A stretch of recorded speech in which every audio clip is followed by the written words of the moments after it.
kuba yarahisemo kwinjira imihanda ahisha isura si uko atinya abantu, yewe si nuko atarazi neza igisobanuro cy'icyo azaniye abanyarwanda muri rusange.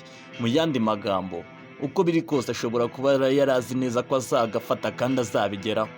Gusa ibyo yibwiraga ntibihabanye n'ibyo yagezeho kuri uyu munsi, kuko kubwe amaze kwigarurira imitima y'abanyarwanda batari bake, harimo urubyiruko, abakuze ndetse n'abandi bantu bagiye batandukanye, by'umwihariko ingeri zose mu gihugu cy'u Rwanda.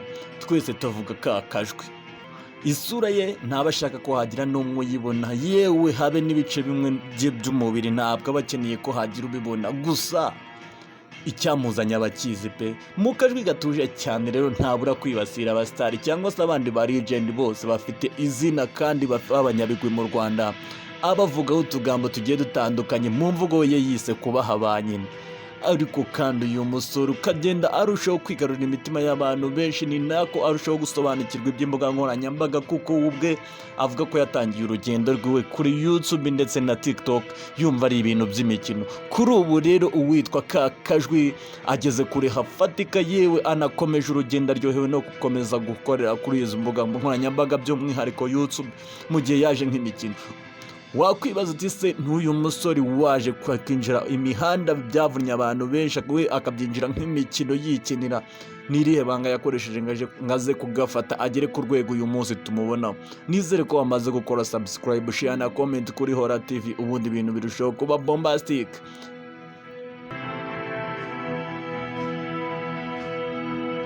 Kuba muri content yiwe cyangwa se mu bihangano bye akunda kuvuga ngo ndacyari mushyashya muri Amerika, iyi ikaba ari imvugo akunda gutangiza ibihe byose, by'umwihariko mu migaragarire yiwe ya buri munsi. Ntabwo ari ikibeshyo. Nanone uyu musore Kakajwi aho aherereye kuri ubu nakubwira ko ari muri Leta Zunze Ubumwe za Amerika.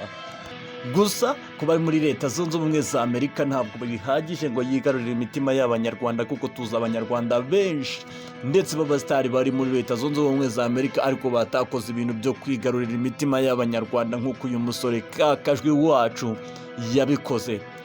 Uti rero n'irihe banga uyu musore Kakajwi wacu yakoresheje kugira ngo aze kwigarurira imitima y'abanyarwanda muri rusange? Icya mbere, ku nshuro ya mbere rero icyatumye abanyarwanda benshi biyegurira uyu musore Kakajwi nuko bumvaga ko ari muri Amerika, aho ubuhamya bwa benshi bavuga ko ku nshuro ya mbere ndetse mu minsi ya mbere uyu Kakajwi atangira, babaga bafite amatsiko yo kureba ibyo yakoze ngo barebe uko muri Amerika bigenda.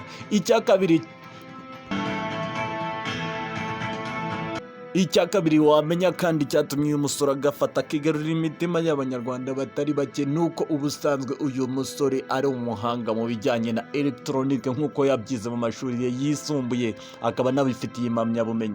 Icya gatatu kandi ni ubuhanga n'umwihariko uyu musore akorana ibintu bye, aho amenyereza abantu be kubaha ibintu bye kandi ku gihe, ibi akabikora aharanira